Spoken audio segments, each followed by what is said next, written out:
Hello दोस्तों, स्वागत है आपका हमारा यूट्यूब चैनल ज़मीन की सच्चाई में। दोस्तों, अगर आपके पास भी ज़मीन है और आप सोच रहे हैं कि आप 2026 में बहुत ही चैन की नींद जो है सो सकते हैं, तो ये आपकी गलत फहमी है।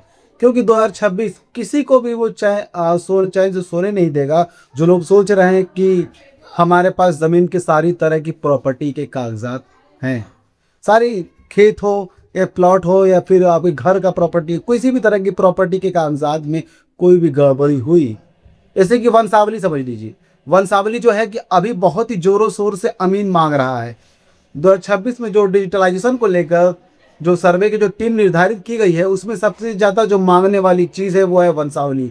जिसकी भी ज़मीन पुरानी है, दादा परदादाओं की ज़मीन है, तो उनके पास वंशावली होना बहुत ज़रूरी है। वरना एक छोटी सी दिक्कत आपकी ज़मीन को सीधा लॉक कर सकती है और आप ही की ज़मीन जो आपके दादा परदादाओं ने आपकी सुपुर्द की है, आपके नाम की है, वही ज़मीन सीधा सरकारी खाते में चली जाएगी।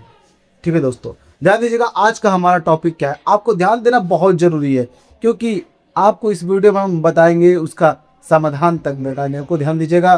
वंशावली फेल, दादा परदादा की ज़मीन अब आपके नाम नहीं होगी।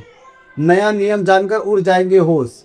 ऐसा कौन सा नया नियम है दोस्तों जो कि आ चुका है और लोगों की ज़मीन को छीन रहा है? भले वो छोटी ज़मीन हो या बड़ी ज़मीन हो, जाना तय है। अगर आपके पास वंशावली में नहीं है या फिर वंशावली में कोई दिक्कत है, तो आप लोग सीधा समझ जाइए कि आपको करना क्या है। ध्यान दीजिएगा, हमारा आज का पहला टॉपिक क्या है। और हाँ, वीडियो को लाइक और चैनल में सब्सक्राइब करना मत भूलिएगा, क्योंकि ऐसा इन्फॉर्मेशन आपको हमारे अलावा कोई नहीं देगा। आगे बढ़ते दोस्तों, ध्यान दीजिएगा। हमारा पहला क्वेश्चन क्या है, वंशावली क्यों फेल हो रही है? दोस्तों, वंशावली क्यों फेल हो जा रही है? वंशावली तो बहुत अच्छी चीज़ें हैं जो कि साबित करते हैं कि आप ही उस ज़मीन के वंशज है, जिनकी जो पूर्वजों ने वो ज़मीन आपके लिए छोड़ गई है। जो पूर्वज आपके लिए ज़मीन जो छोड़ कर गए हैं, वो आपकी ही ज़मीन है। वो कैसे साबित करेंगे आप? वंशावली के थ्रू ही। लेकिन क्या है, ध्यान दीजिएगा, डिजिटल मिलान। आप सुनिए, अब वंशावली को आधार कार्ड और डिजिटल पोर्टल से मिलाया जा रहा है। अगर एक भी नाम या उम्र में गलती हुई तो वंशावली को कचरे के डब्बे में डाल दिया जाएगा। दोस्तों, आप जो है सिर्फ वंशावली ही नहीं, आपका आधार कार्ड डिजिटल पोर्टल पर जो है मिलाया जा रहा है। आधार कार्ड को जो है डिजिटल पोर्टल में मिलान किया जा रहा है। उसमें कोई दिक्कत नहीं आनी चाहिए नाम वगैरह की भी। प्लस उसको उसकी वंशावली के साथ उसको टैली किया जाएगा। मान लीजिए आधार कार्ड तो हो गया, वो साबित आप कर लिया कि आप ही वंशज वगैरह है, उनके वंशावली साबित हो गया, और फिर नाम से टैली कराया जाएगा। एक मात्राएं की दिक्कत भी आपके साथ बड़ी परेशानियां ला सकती है आपके लिए। ये ला सकती है कि आपको फिर ये साबित करना होगा कि ज़मीन आपकी ही है। आराम से 10 से 15 साल आपको जेल नहीं, कोर्ट के चक्कर काटने पड़ जाएंगे ये साबित करेंगे। इसीलिए कोई भी अगर दिक्कत है तो आपको तुरंत जो है उस दिक्कत को सुधारने की जरूरत है, अर्जी देने की जरूरत है। आगे बढ़ते हैं। साझा संपत्ति का पेच।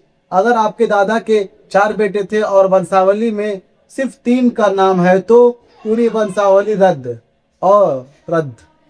अगर आपके दादाजी के 4 बच्चे हैं और किसी भी कारण अगर मान लीजिए वंशावली में सिर्फ 3 बच्चों का नाम उसमें है, 3 बेटों का नाम है, और बाद में ये पता चलता है कि उनके 4 बेटे हैं, तो अमीन जब भी आएगा आपके दरवाजे वो डॉक्यूमेंट चेक करने के लिए, तो सीधा उस ज़मीन को लॉक कर देगा, उस रेड जोन में डाल देगा, उस डिजिटल लॉक कर देगा। उसके बाद फिर आप ज़मीन पर ना लोन पे ले पाएंगे और ना ही आप जो है उस ज़मीन को बेच पाएंगे, ना कुछ करना, कोई ना ही कुछ आप कंस्ट्रक्शन कर पाएंगे। क्योंकि सीधा नियम ये कहता है कि अगर 4 बच्चे तो चारों बच्चों के नाम की वंशावली होनी जरूरी है। और सारे लोगों के अगर मान लीजिए उनका नाम नहीं है, अगर मान लीजिए किसी का नाम छूटा हुआ भी है, तो वसीयतनामा होना चाहिए जिसमें लिखा होना चाहिए कि वो क्यों छोड़ रहे हैं। ये वसीयत होनी चाहिए, नियम ये कहता है। गैर मुआवजा जमीन। अगर गैर मजरूआ जमीन, अगर जमीन सरकारी है और वंशावली के दम पर दावा कर रहे हैं, तो सीधा जेल भी हो सकती है। कई जगह ये देखा गया है कि लोग सरकारी जमीन होती है, अब उसे भूमाफिया बोले या फिर जो भी बोले, वो लोग होते हैं क्या करते हैं कि सोचते हैं कि हम इस जमीन पर कब्जा कर लेंगे वंशावली के थ्रू, किसी भी तरह से फर्जी वंशावली बना लेते हैं लोग, और वो सरकारी जमीन होती है।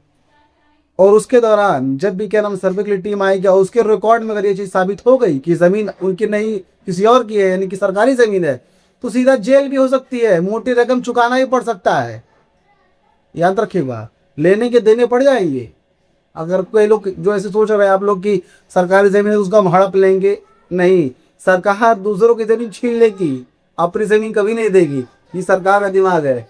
आगे बढ़ते हैं दोस्तों। दूसरा हमारा क्वेश्चन क्या है, दादा परदादा की जमीन अपने नाम करने का नया नियम। समाधान सुनना। अगर दादा परदादा की जमीन है तो ऐसा कौन सा तरीका है जिससे आप साबित कर पाएंगे कि वो जमीन आपकी है? वो कैसे साबित होगा? ऐसा कौन सा नियम है? ये समाधान आपको हम बताएंगे, ध्यान दीजिएगा।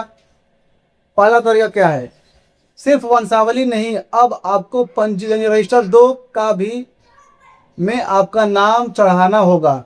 सिर्फ वंशावली ही जरूरी नहीं रहेगी। अब 2026 में नियम लग गया है कि आपको रजिस्टर 2, जो तहसील में जो रजिस्टर 2 होता है उसका नंबर ही है रजिस्टर नंबर 2, उसमें भी आपका नाम दर्ज होना जरूरी है।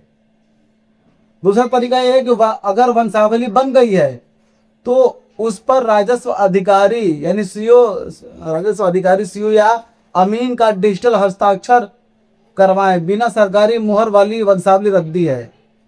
अगर वंशावली बन चुकी है उस पे राजस्व विभाग के अधिकारी, इनके सीओ जो होते हैं, उनका जो है हस्ताक्षर, डिजिटल हस्ताक्षर, या फिर उसमें जो है सरकारी मुहर होना जरूरी है। जिला सरकारी मुहर होना जरूरी है। अगर ये चीजें नहीं रही या फिर उनका हस्ताक्षर या फिर मुहर नहीं रहा, सीधा वो वंशावली कूड़े के भाव है। उसका कोई जो है मोल नहीं है और ना ही उसका कोई जो है मान्य रहेगा। आगे बढ़ते हैं। तीसरा और सबसे जरूरी तरीका, आपसी बंटवारा करके उसका रजिस्ट्रेशन कराएं। वंशावली सिर्फ रिश्ता बताती है, मालिकाना हक नहीं देती। तीसरा क्या है, हाँ, आपसी बंटवारा अगर आप लोग का है वो सब आप क्लियर कीजिए। क्योंकि क्या होता है कि कई भाई होते हैं और आपस में ही बैठ करके समझदारी से वो लोग बंटवारा कर लेते हैं, लेकिन वो सिर्फ मौखिक बंटवारा होता है, वो किसी भी रजिस्टर्ड बंटवारा नहीं होता। अगर आप लोग आपस में बंटवारा कर ले रहे हैं एकदम साझेदारी से, कोई दिक्कत नहीं हो रहा है, किसी भी तरह का कानूनी परेशानी नहीं हो रही है या फिर किसी भी तरह का झंझट नहीं हो रहा है, तो आपको बहुत अच्छी बात है।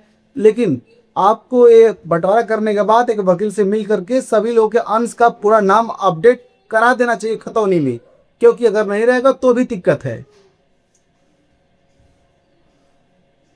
हाँ, वंशावली सिर्फ रिश्ता बताती है, मालिकाना हक नहीं देती।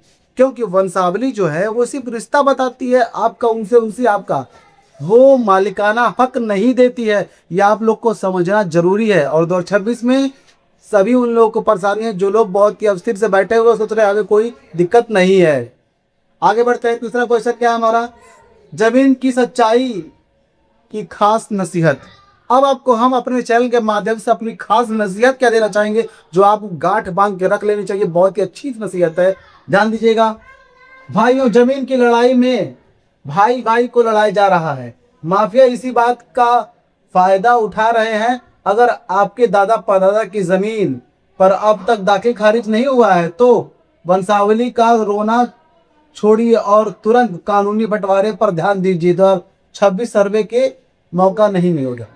दोस्तों, अगर आपकी दादा परदादा की जमीन है वंशावली के लिए अगर आप बैठे हुए तो वंशावली से हम साबित कर लेंगे कि ये सबसे बड़ी गलती है। आपको सबसे पहले वंशावली कराने के बाद आपका नाम जो है उसे दाखिल खारिज करा लीजिए।